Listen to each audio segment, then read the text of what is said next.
이 시간 하나님의 말씀은 고린도전서 15장 12절에서부터 20절까지 말씀입니다. 오늘의 말씀의 제목이 부활의 첫 열매라는 말씀으로 여러분들과 은혜를 나눌까 합니다. 오늘의 이 본문의 말씀을 제가 좀 더 쉬운 성경으로 여러분들에게 다시 한번 들려드립니다. 고린도전서 15장 12절입니다. 그리스도께서 죽은 자들 가운데서 다시 살아나셨다고 우리가 전파하는데 여러분 중에서 죽은 자들의 부활이 없다고 말하는 사람이 있는 것은 어찌 된 일입니까? 죽은 자들의 부활이 없다면 그리스도께서도 다시 살아나지 못하셨을 것입니다. 그리고 그리스도께서 다시 살아나지 못하셨다면 우리가 전파한 복음도 헛되며 여러분의 믿음도 헛된 것입니다. 그뿐만 아니라 우리는 하나님께서 그리스도를 다시 살리셨다고 그분에 대해 증언했으니 하나님에 대해 거짓 증언한 사람들로 판명될 것입니다. 죽은 자들이 다시 살아나지 못한다면 하나님께서 그리스도를 다시 살리지 않았을 것입니다. 참으로 죽은 자들이 다시 살아나는 일이 없다면 그리스도께서도 다시 살아나지 못했을 것입니다. 그리고 그리스도께서 살아나지 않으셨다면 믿음은 공허한 것이 될 뿐더러 여러분은 여전히 죄 가운데 있을 것입니다. 그렇게 되면 그리스도를 믿다가 죽은 사람들도 멸망했을 것입니다. 우리가 그리스도 안에서 소망하는 것이 이 세상 삶에 있다면 우리는 이 세상 어느 누구보다도 불행한 사람들일 것입니다. 그러나 이제 그리스도께서는 죽은 자들 가운데서 다시 살아나 잠자는 자들의 첫 열매가 되셨습니다. 이것이 오늘의 본문의 말씀입니다. 오늘 본문 가운데 몇 군데를 다시 한번 우리가 살펴보면요.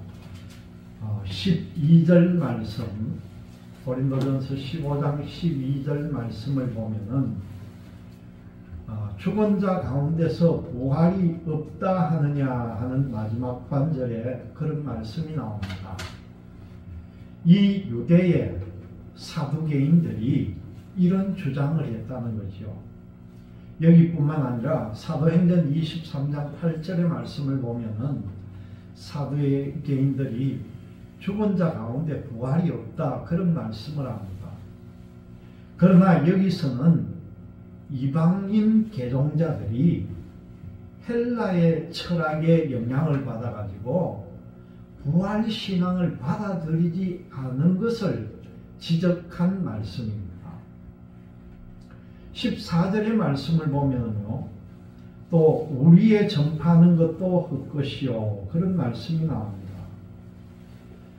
중간절에 보면은 우리의 전파하는 것도 헛것이다.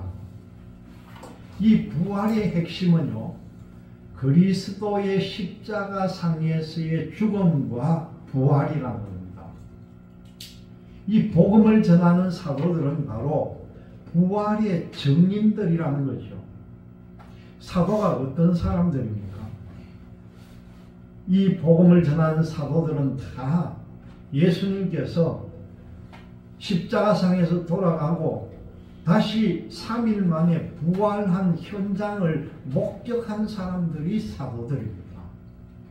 이 사람들은 다 부활의 증인들이죠. 따라서 이 부활이 만약에 진짜가 아니고 거짓이라면 이 사도들이 눈으로 본 것도 못 믿는다는 거죠. 사도들의 복음 전도도 전부 거짓이 되어버린다는 겁니다. 여기에 헛것이다 그렇게 말씀하는 부분이 있는데 이 헛것이라고 하는 것은 헬라어로는 캐논이라고 하는데 이 말씀의 내용이 뭐냐 하면 내용은 아무것도 없고 외형만 가지고 있는 빈 껍데기를 캐논이라고 한다는 것이죠. 이 구절은 그리스도인의 신앙은 하나님의 초월적인 능력을 믿는 것인데, 하나님께서 대속적 죽음을 당하신 예수 그리스도를 다시 살려내셨다면은 바르지만은, 만약에 예수를 다시 살리지 못하셨다면은 우리가 믿는 신앙도 헛것이라는 그런 뜻입니다.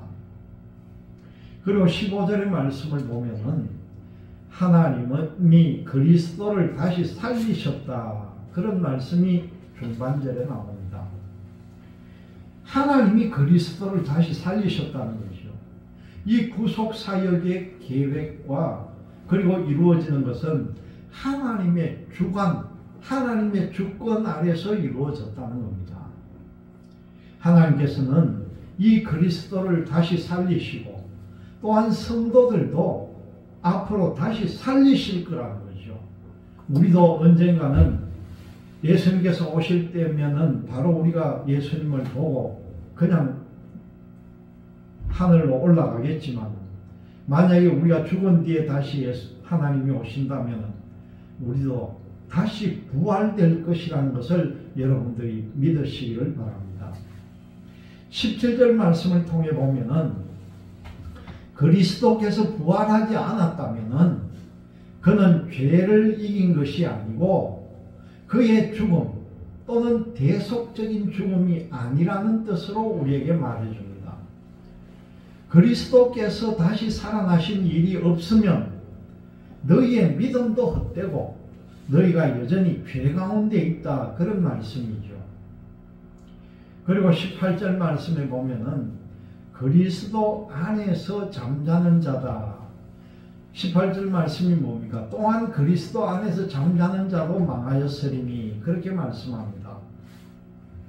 이 말씀은 그리스도인이 된 후에 죽은 성도를 가리킵니다. 내가 예수 믿고 난 뒤에 죽은 성도들은 그리스도 안에서 잠을 잔다는 거예요. 여러분, 우리는요 죽는 것이 아니에요. 우리가 이 세상에서 죽는 것은 죽음이 아니라 잔다. 왜 잡니까? 죽어버리면 영혼이 썩어서 끝나는 거잖아요. 그런데 자는 거는 뭡니까? 언젠가 깨우면 일어난다는 것이잖아요. 이걸 바로 깨달아야 됩니다, 여러분. 우리 믿는 사람들은 자는 게 아니에요. 아니, 죽는 게 아니에요. 잔다는 거예요. 그리고 누가 우리를 부르면서 뻘떡 일어나서 올라가야 된다는 거잖아요. 20절 말씀을 보면은 첫 열매다, 그런 말씀이 나옵니다. 마지막 부분에 보면은 잠자는 자들의 첫 열매가 되셨다. 구약 성경에서는 첫 열매를 하나님께 드리는 것은 모두가 첫 열매에서 처음 수확한 것을 드린다는 그런 뜻입니다. 그런데 그리스도가 첫 열매로 부활하신 것은요, 모든 성도들이 나중에 다 열매를 맺고 부활할 것을 보증해주는 말씀이라는 거죠. 오늘 본문의 말씀을 통하면서 제가 가만 보니까, 생각을 해보니까요, 영화가 한 편 생각이 납니다. 지금부터 한 7년 전에 개봉했던 영화인데, 영화 제목이 여러분 암살이라는 영화를 보셨을 겁니다. 아마 영화를 못 보신 분도 소문은 많이 들었을 거예요. 이 암살이라고 하는 영화는요, 일제점령기 때에 대한민국 임시정부의 친일파 암살 작전을 갖다가 영화로 만든 그런 내용입니다. 이 영화의 내용을 보면은 독립운동을 하다가 변절을 해가지고 일본의 밀정 노릇을 하는 사람이 나오는데요, 이 사람 독립군으로 있다가 일본 형사로 일본 밀정으로 들어간다는 거예요. 이 사람 이름이 뭐냐고 보니까 염석진이라고 나옵니다. 이 사람이 마지막 장면에 암살을 당하는데 임시정부에서 파견한 안윤옥이라는 사람으로부터 암살을 당하는 거예요. 그 장면에 대화가 나오는데 어떤 내용이냐 하니까 이 염석진을 죽이는 안윤옥이 이렇게 말합니다.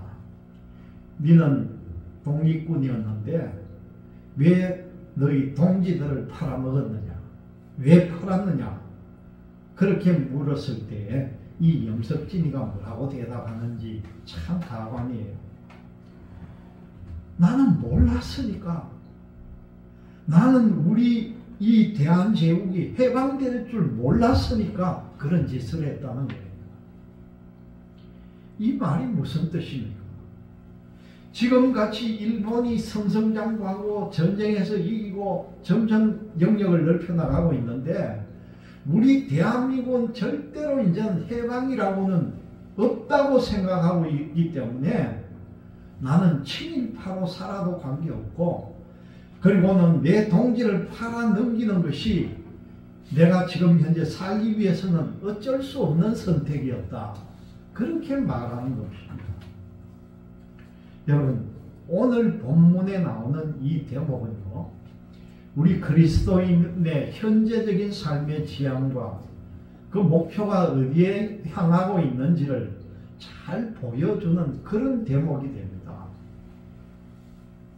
오늘 말씀에 나오는 이 고린도 교회는요, 그 교회 안에 분쟁이 얼마나 심했는지 모릅니다. 그래서 그 교회, 고린도 교회 안에 마음이 하나가 못 되고 전부 다 쪼개져 있었다는 거죠. 그런데 그때 이 내용을 들어보면은 누구는 바울파고 또 누구는 아볼로파고 누구는 게바파, 게바가 누굽니까? 베드로가 게바잖아요. 누구는 베드로파고 누구는 그리스도파고 이렇게 전부 각 파별로 쪼개져 가지고 싸우고 있었다는 거죠. 이런 음행하는 형제들 때문에 교회의 거룩성은 더럽혀져 있었다는 겁니다. 우상에게 바쳐진 음식을 무분별하게 섭취해서 믿음이 약해진 형제를 실족하게 만들기도 했다는 겁니다. 이 고린도 교회는 은사가 많은 교회였지만 이 교회 안에 있는 크고 작은 분쟁으로 인해서 그 받은 은사가 무용지물이 되어버리고 어린 아이와 같은 교회가 되어버렸다는 겁니다. 사도 바울은 고린도 교회에서 이런 문제들을 하나하나 지적하고 난 뒤에 이제 고린도 전서 이 15장에서부터 부활신앙을 언급합니다. 이 부활신앙을 언급하면서 모든 논란을 종식하려고 한다는 거죠. 바울은 이들이 바로 지금 여기에서 그리스도인답게 살지 못하고 다양한 분쟁에 휩싸인 주된 원인, 그 이유는요, 이 사람들이 종말적 신앙에 입각한 부활신앙에 굳게 서 있지 못하기 때문으로 보았다는 겁니다. 이 대목은 우리 그리스도인에게 크게 세 가지 중요한 통찰을 제시를 해줍니다. 그 첫 번째가 뭐냐고 하니까 부활신앙이라고 하는 것은 다음 세상에 나오는 신앙이 아니라 종말적 신앙일 때의 진정한 부활신앙이 된다는 겁니다. 현대 그리스도인 가운데 많은 사람들이 이 부활을 믿고 있습니다. 하지만 사실은 다음 세대의 부활을 믿는 수준에 그치고 있다는 거죠. 다시 말씀드리면은 이들은 부활을 내가 죽으면 천국 가는 것이다, 그렇게만 여기고 있다는 겁니다. 이것은 우리가 부활신앙이라고 보기에는 내세신앙이다, 그렇게 말합니다. 이것이 교리적으로 틀린 것은 아니지만은요, 이 본문에서 말하는 부활신앙과는 결이 좀 다르다는 것이죠. 사도 바울이 고린도 교회의 이 모든 복잡한 문제들을 부활신앙으로 해결하려고 할 때에 이 사도 바울의 부활신앙이 지금 여기에서 성도의 삶에 강력한 윤리적 동기를 부여해주는 능력이 된다, 확신을 하고 있다는 겁니다. 그것이 무엇이겠습니까? 부활신앙은요, 종말 신앙이어야 한다는 그런 뜻입니다. 다시 말씀드리면은 죽어서 천국에 가는 것이 아니라 나는 언젠가는 죽어서 몸이 다시 살아나서 하나님 앞에 서게 되는 날이 있다라고 하는 종말적 의식을 가진 믿음이 참된 부활신앙이다. 그렇게 보는 것이죠.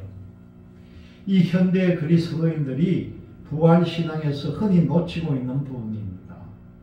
이런 면에서 부활신앙은 종말적 신앙이다. 그렇게 볼 수가 있는 거죠.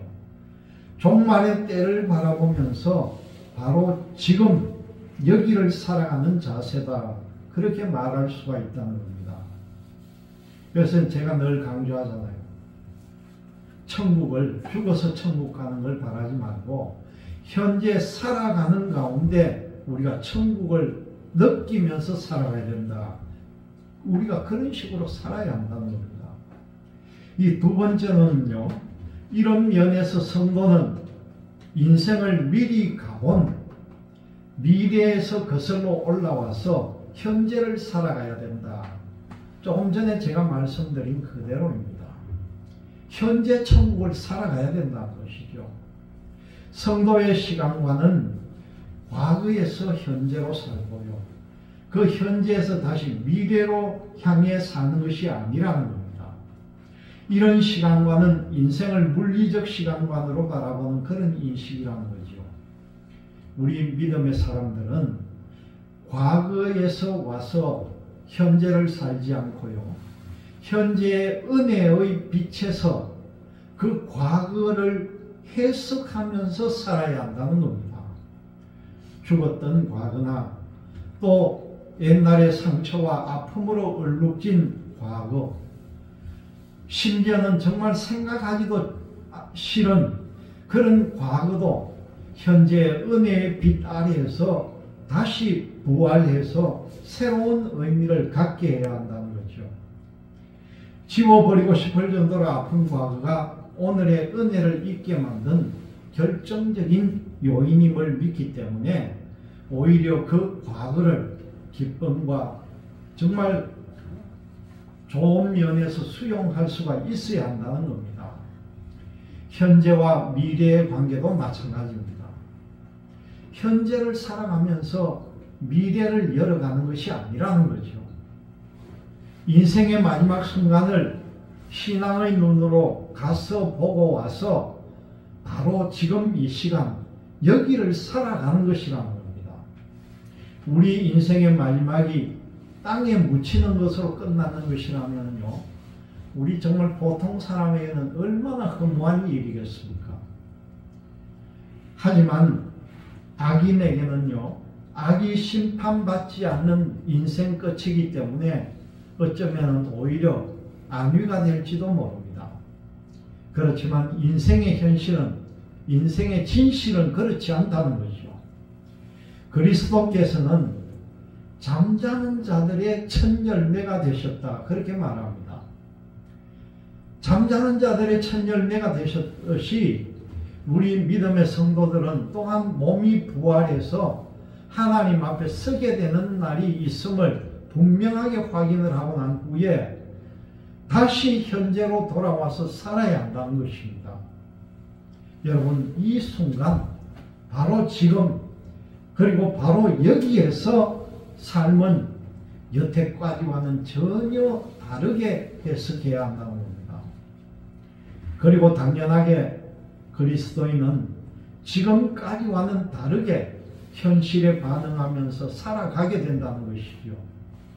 지금 당하고 있는 크고 작은 고난이 진정 그리스도를 위한 것이요, 그리스도를 믿는 믿음 때문에 온 것이라면은 이 고난은 결국 부활의 영광에 이르는 것이 될 것임을 알고 있다는 겁니다. 그렇기 때문에 그리스도인은 이 고난에 삼켜지지 않으면 또 오히려 고난 한복판에서 로마서 8장 18절의 말씀처럼 뭡니까? 생각하는데 현재의 고난은 장차 우리에게 나타날 영광과 비교할 수 없도다. 이 말씀이 여러분들의 고백이 되어야 한다는 거죠. 이렇게 우리는 선포를 해야 합니다. 현재 이 고난은 앞으로 우리에게 나타날 영광하고는 비교가 안 된다는 거죠. 영화 속의 한 장면처럼 현실이 영원히 이어질 것으로 살던 나 자신으로부터 깨어나서 회개하면서 새로운 인생을 살아가시기를 바랍니다. 종말 신앙에 입각한 바른 부활 신앙이 성도의 삶에 주는 도전적이고 유익함이 있다는 겁니다. 그래서 세 번째로 보니까 이 부활 신앙은요, 현실 앞에서 결정하는 것이 아니라 하나님 앞에서 선택하고 결정하는 것이 진짜 믿음이라는 사실을 알려줍니다. 이 부활 신앙은 여러분 일종의 알람 시계와 같다는 거예요. 지금 여기에서 그저 현실에 적극적으로 반응하면서 살아가는 성도로 하나님 앞에서 결정하고 결단하도록 촉구하게 한다는 겁니다.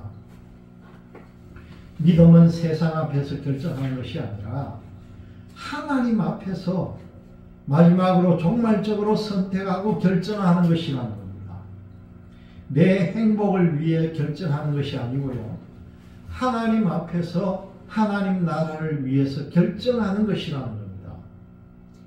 몸의 부활은 이 사실을 우리에게 환기시켜 줍니다. 그리스도인은 일반적으로 하나님의 뜻이 무엇인지 알고 있다는 겁니다. 그 하나님의 뜻을 몰라서 잘못하는 경우, 그런 경우는 거의 없다고 봐야 된다는 거죠.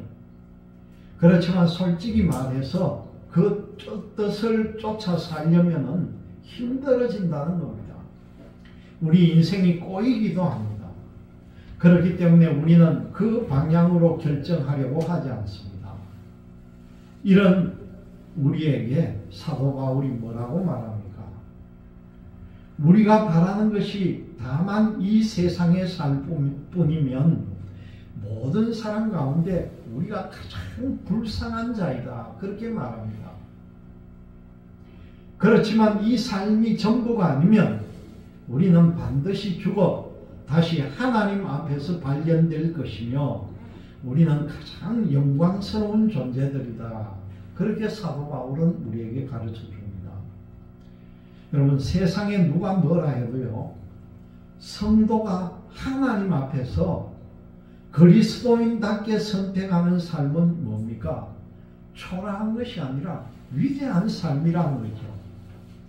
현대 그리스도인이 살고 있는 이 세상은 앞에서 이야기했던 그 암살이라고 하는 영화 속에 염석진이라고 하는 사람이 살던 그런 영적인 일제시대와는 유사한 시대라는 겁니다. 이들은 원수의 크고 작은 침탈에 시달리고 있습니다. 해방이 언제 올지도 알 수 없고 캄캄한 세월이죠. 그래서 이때 많은 사람들은 신앙을 변절하고요, 뜻을 굽혀버리고 맙니다. 이들의 마음에는 해방의 날은 오지 않을 것이다 하는 생각이 팽배해 있었다는 거죠. 여러분, 그러나 우리는요, 그 날은 내 인생의 끝날에 반드시 올 것이다. 그리고 그때 나는 그 해방의 날을 기쁨과 감격과 영광으로 맞을 준비가 되어 있는가, 자기 자신에게 스스로 물어봐야 한다는 겁니다. 이 말씀을 마치면서 이 부활의 첫 열매가 되시는 그 예수님을 바라보면서 우리 모두가 이 부활의 소망을 품고 살아가는 모두가 되시기를 주님의 이름으로 기원드립니다. 아멘.